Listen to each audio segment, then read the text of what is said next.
अस्सलाम वालेकुम, क्या हाल है आप लोगों के। मेरा नाम सैयद इस्माइल तनवीर है और आज की इस वीडियो में हम बात करेंगे इंडस्ट्रियल डिस्प्यूट्स के ऊपर।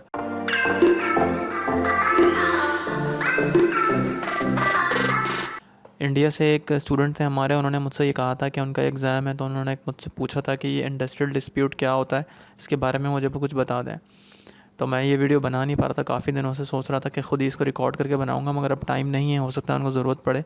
तो मैं सिर्फ स्क्रीन रिकॉर्डिंग करके और कुछ टेक्स्ट डाल के सिर्फ बेसिक कॉन्सेप्ट बताने की कोशिश करूँगा, ताकि उनका जो कॉन्सेप्ट है वो क्लियर हो जाए।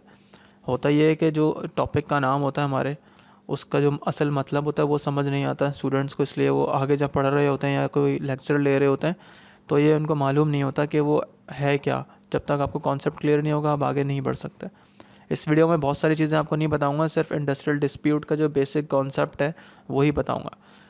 तो इंडस्ट्रियल डिस्प्यूट जो ये दो वर्ड्स हैं, सबसे पहले तो हम इसके ऊपर बात करते हैं तो ताकि थोड़ी सी पिक्चर क्लियर हो। इंडस्ट्रियल को अलग कर देते हैं और डिस्प्यूट्स को अलग कर देते हैं। इंडस्ट्रियल मतलब ये कि वो ऐसी जगह जहाँ पे बहुत सारे लोग किसी एक ख़ास मकसद के लिए काम करें, जैसे कि ऑर्गेनाइजेशंस होती हैं, बिज़नेस होते हैं। इंडस्ट्रियल भी इसी तरीके की एक ऑर्गेनाइजेशन होती है, मगर यहाँ पर एम्प्लॉय भी होते हैं और मज़दूर भी होते हैं, एम्प्लॉयर भी होते हैं, एम्प्लॉय भी होते हैं।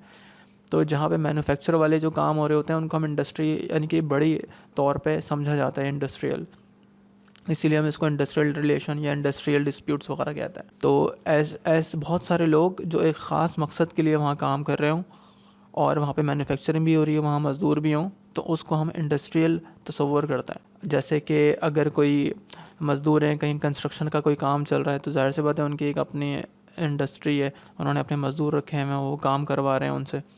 उसके अलावा गारमेंट्स का काम हो रहा होता है, जो मशीन में कोई कुछ लोग काम कर रहे होते हैं, कुछ कपड़े बना रहे होते हैं, कुछ पैकिंग कर रहे होते हैं। तो इस तरह की इंडस्ट्री काफ़ी सारी होती है। तो ये तो इंडस्ट्री हो गई हमारी जहाँ पे हम काम करते हैं। डिस्प्यूट का मतलब ये होता है डिसएग्रीमेंट, यानी कि किसी की बात से एग्री ना करना, यानी कि वो शख्स जो दूसरे शख्स की बात से एग्री नहीं करता। तनाज़ा कहते हैं इसको उर्दू में। तो इंडस्ट्रियल डिस्प्यूट का मतलब ये है कि इंडस्ट्री में जो लोग काम कर रहे हैं, अगर वो लोग इंडस्ट्री में जो भी रूल रेगुलेशन है उनमें से किसी चीज़ से इत्तफाक नहीं करते, तो वहाँ पे हमें इंडस्ट्रियल डिस्प्यूट देखने को मिलता है। इसकी एग्जांपल ऐसे देता हूँ कि हमारे घर में बहुत सारे लोग रहते हैं।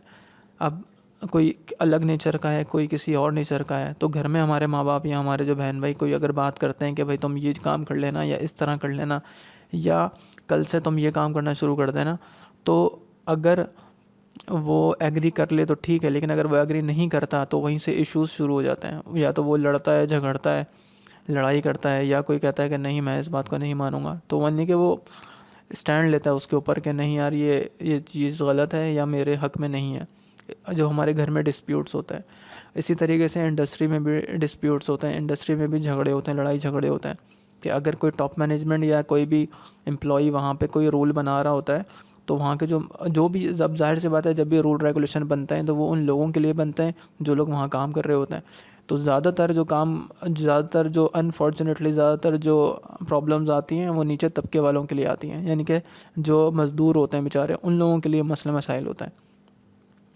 अब इंडस्ट्रियल डिस्प्यूट क्यों पढ़ा जाता है? हमें ये पढ़ा जाता है कि जो भी एम्प्लॉई या जो भी वर्कर वहाँ काम कर रहे हैं उनको ये मालूम होना चाहिए कि उनके क्या क्या हक़ है उस इंडस्ट्री में। अगर कोई भी चीज़ उनके ख़िलाफ़ बनाई जा रही होती है, कोई रूल उनके ख़िलाफ़ बनाया जा रहा होता है, तो वो लोग क्या करते हैं, वो डिसएग्रीमेंट करते हैं, उनसे कहते हैं कि नहीं भाई ये चीज़ गलत है, इसको आप सही करें।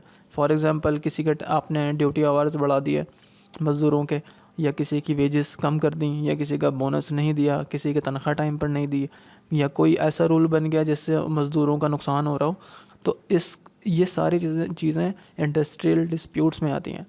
अब ये जो लड़ाई झगड़े होते हैं मैनेजमेंट में और वर्कर में, इसका जो असर है, इसका जो रिज़ल्ट है वो क्या होता है, वो ये होता है कि इसकी फिर टाइप्स होती हैं। तो ये नज़र कैसे आता है कि भाई ये डिस्प्यूट चल रहा है नहीं चल रहा है। आपने देखा होगा कि डॉक्टर, आपने सुना होगा न्यूज़ में कि डॉक्टर हड़ताल पे आ गए, वकील हड़ताल पे आ गए, या किसी इंडस्ट्री के जो वर्कर हैं वो रोड पे आके खड़े हो गए, प्रोटेस्ट कर रहे हैं। तो जब वो बात करते हैं अपनी मैनेजमेंट से, जब उनकी बात नहीं बनती है तो वो लोग क्या करते हैं, स्ट्राइक करते हैं। स्ट्राइक की यहाँ टाइप्स में लिखी हुई हैं, बहुत सारी टाइप्स होती हैं। मैं सिर्फ कॉन्सेप्ट क्लियर करने की कोशिश कर रहा हूँ कि या स्ट्राइक चले जाते हैं, लॉकआउट कर देते हैं या बाइकआउट कर देते हैं उस चीज़ का कि नहीं भाई हम, यानी कि वो ये ज़ाहिर करते हैं कि हम इस पॉलिसी से या इस बात से हम एग्री नहीं हैं। अब वो पर्सनल इंटरेस्ट भी हो सकता है आपका राइट्स भी हो सकते हैं, क्योंकि बहुत सारे लोग ऐसा होता है जो मज़दूरों के बारे में नहीं सोचते, तो उनका जो हक़ है वो मारते हैं और उनके साथ सही तरीके से काम नहीं करते।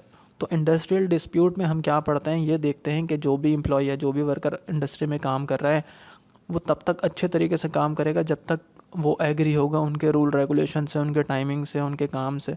लेकिन जब इसकी एक एग्जांपल और भी देते हैं, कहीं कहीं क्या होता है कि 2 दिन की छुट्टी होती है वीक में, कभी ऐसा होता है कि 1 दिन छुट्टी बंद कर देते हैं, तो ऑब्वियसली वो वर्कर फिर बुरा मानते हैं कि यार आपने हमारी छुट्टी बंद कर दी। और कभी कभार ऐसा होता है जहाँ 1 दिन की छुट्टी होती है उस दिन भी काम पे बुला लेते हैं। तो ये ज़्यादतियाँ होती हैं वर्कर के साथ। तो इस वजह से जब वो ये देखते हैं कि यार ये प्रॉब्लम तो हल हो ही नहीं रही है, टॉप मैनेजमेंट में भी बात कर ली, फिर वो आखिरी हल क्या होता है, वो स्ट्राइक पे चले जाते हैं। स्ट्राइक पे चले जाते हैं, लॉकआउट करते हैं, दुकानें बंद कर देते हैं, घेराव करते हैं, वेपन्स ले आते हैं, यानी लड़ाई झगड़े करते हैं, बाइकआउट कर देते हैं कि भाई हम ये नहीं कर रहे हैं, हम काम नहीं कर रहे, काम बंद कर देते हैं, इंडस्ट्री बंद कर देते हैं, जिससे इंडस्ट्री का नुकसान होता है। फिर एंड में वही होता है, फिर बार्गेनिंग होती है, फिर वो मसले मसाइल हल होते हैं। तो इंडस्ट्रियल डिस्प्यूट में हम लोग यही पढ़ते हैं कि एग्रीमेंट और डिसएग्रीमेंट, जब हम बात करते हैं तो एग्रीमेंट अगर हो जाए किसी भी बात पर, किसी भी झगड़े पर, तो ठीक है। लेकिन अगर डिसएग्रीमेंट हो रहा है, नहीं मान रहे, टॉप मैनेजमेंट भी नहीं मान रही आपकी बात, ना वर्कर आपकी बात मान रहे हैं, तो फिर एसोसिएशन और यूनियंस बनती हैं। और यूनियंस बनने के बाद फिर वो लोग लॉकआउट करते हैं या बाइकआउट करते हैं या स्ट्राइक पे चले आते हैं। लंबी, कुछ शॉर्ट टर्म की होती हैं, कुछ लॉन्ग टर्म की होती हैं, होता है एंड में नुकसान ही है। तो इंडस्ट्रियल डिस्प्यूट में एक्ट बनाया बाकायदा 1947 में, उसमें सब बताया हुआ है क्लियरली। आगे नहीं जा रहा मैं ज़्यादा, सिर्फ बेसिक कॉन्सेप्ट ही आपको इसमें बताऊंगा। इस वीडियो में फ़िलहाल इतना ही। Thanks for watching.